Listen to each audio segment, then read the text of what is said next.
Sir Vallabhaneni Vamsi bail reject అయింది. పోలీసులు కస్టడీలోకి తీసుకోబోతున్నారు అనే న్యూస్ వస్తుంది సార్.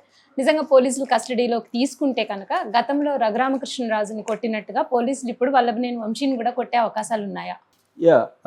వల్లభనేని వంశీ కేసు రోజుకొక ట్విస్ట్ జరుగుతుంది. మామూలుగా వల్లభనేని వంశీ కేసు ఏంటంటే 2023లో తెలుగుదేశం ఆఫీస్ మీద దాడి జరిగింది. వైసీపీ వాళ్ళు దాడి చేశారు. ఆ కేసులో సత్యవర్ధన్ అని 24 ఏళ్ల కంప్యూటర్ ఆపరేటర్ తెలుగుదేశం ఆఫీస్లో అతను కంప్లైంట్ ఇచ్చాడు. 88 మంది మీద కంప్లైంట్ ఇచ్చారు. అందులో 45 మందిని అరెస్ట్ చేశారు. వల్లభనేని వంశీ 71వ నిందితుడిగా ఉంటున్నాడు, A71. సో అయితే ఇప్పుడు ఇక్కడ 2 వెర్షన్లు ఉన్నాయి. ఒక వెర్షన్ తెలుగుదేశం వెర్షన్ ఏంటంటే వల్లభనేని వంశీ ఈ సత్యవర్ధన్ని కంప్లైంట్ ఎవరిచ్చారో అతన్ని హైదరాబాద్లో జాబ్ చేసుకుంటుంటే అతన్ని కిడ్నాప్ చేసి తీసుకెళ్ళి వైజాగ్లో పెట్టుకొని 3 రోజుల పాటు అతన్ని కొట్టి బెదిరించి అతనికి కొంత డబ్బులు ఇచ్చి అతని దగ్గర ఒక వీడియో రికార్డ్ చేశారు. అదేంటంటే ఈ కేసు అసలు నాకు సంబంధం లేదు, నేను ఆ రోజు లేను, ఎవరు వచ్చారో కూడా నాకు తెలియదు, నేను అసలు కంప్లైంట్ ఇవ్వలేదు, సాక్షి సంతకం పెట్టమని తెలుగుదేశం వాళ్ళు అడిగితే పెట్టాను, అంత తప్ప నాకు తెలియదు అని రికార్డ్ చేయించారు. దాని తర్వాత కోర్టులో కూడా తీసుకెళ్ళి కోర్టులో కూడా ప్రొడ్యూస్ చేశారు. జస్టిస్ హిమబిందు జడ్జి గారి ముందు అతను వాంగ్మూలం కూడా ఇచ్చాడు. సో ఇది వైసీపీ వాళ్ళు చెప్పేది. అందుకని వల్లభనేని వంశీ ప్లస్ ఇంకొక 3 మీద కిడ్నాప్ కేసు పెట్టారు. కిడ్నాప్ ఇతను దళితుడు కాబట్టి దళితుడిని ఎస్సీ కాబట్టి ఎస్సీని దూషించారని చెప్పి SC/ST అట్రాసిటీస్ ప్రివెన్షన్ యాక్ట్ అది కూడా పెట్టారు. అట్లాగే కిడ్నాప్ ఇవన్నీ పెట్టారు.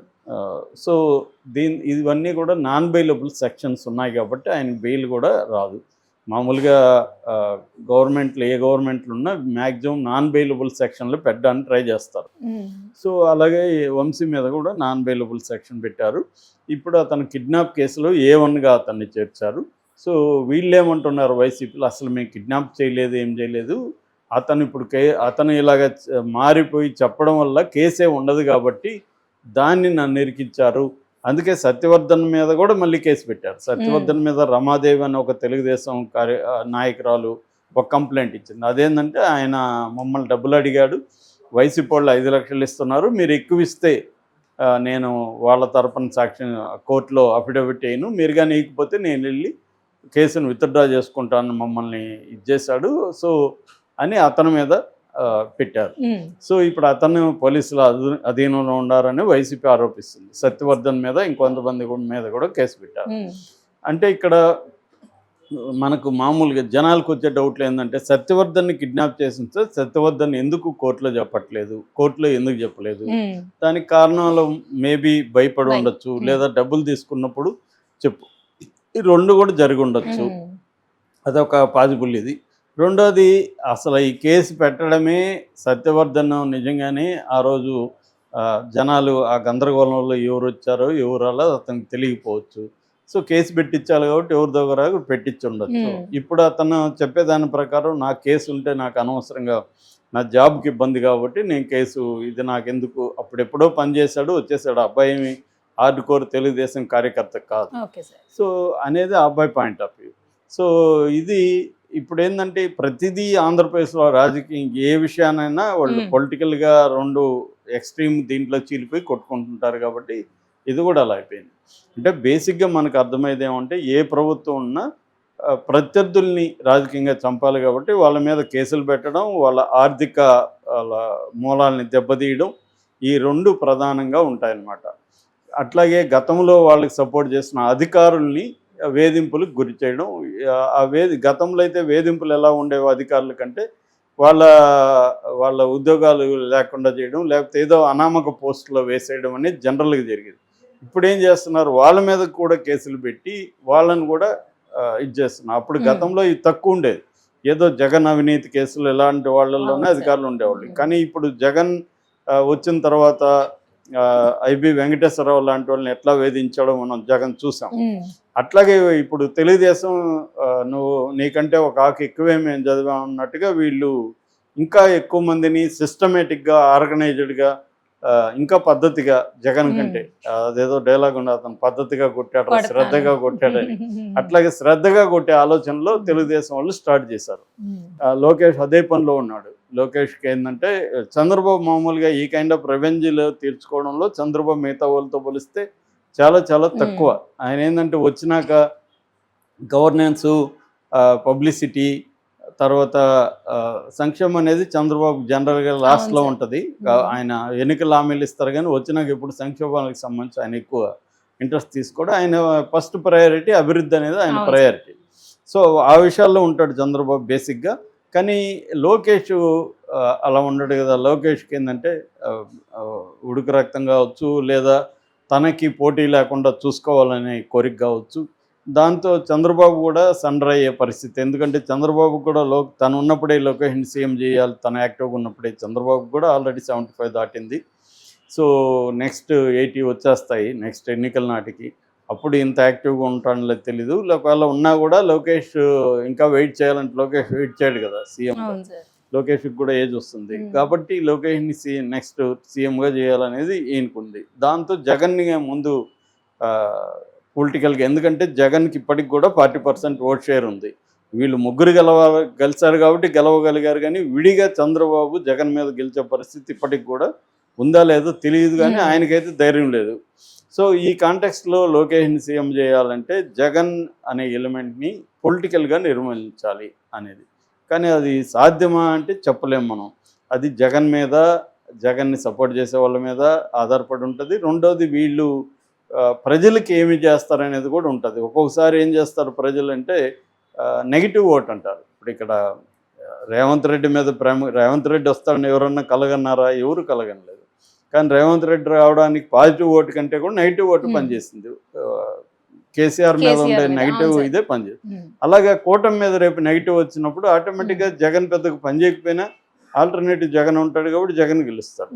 అందుకని జగన్ని ఈ లోపల మ్యాక్సిమం కన్విక్షన్ ఇచ్చేసి జైల్లో పెట్టించాలనేది వీళ్ళ ప్లాన్. కానీ దానికి మోడీ రెడీగా లేడు ప్రస్తుతానికి. మళ్ళీ ఏమన్నా భవిష్యత్తులో ఉంటాడని తెలియదు.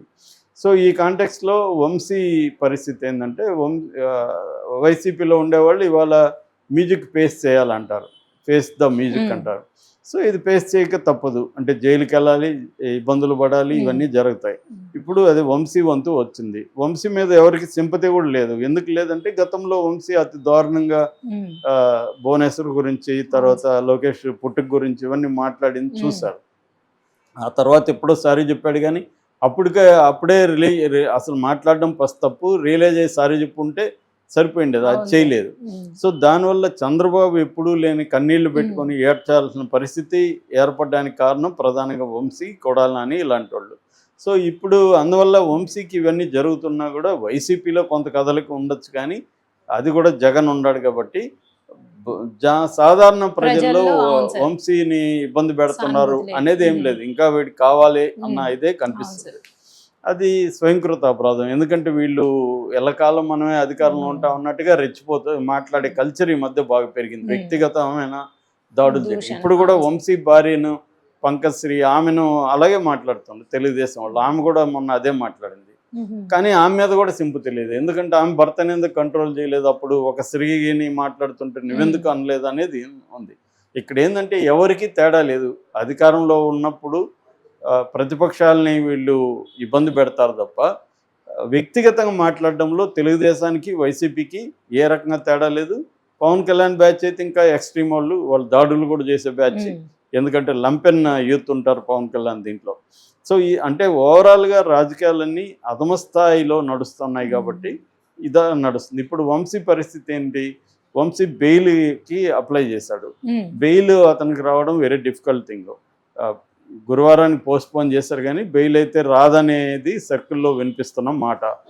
అందుకనే పోలీసులు కస్టడీకి అడిగారు. కస్టడీ పిటిషన్ కూడా విచారణ వాయిదా వేశారు. కానీ కస్టడీకి ఇచ్చే అవకాశం ఉంది.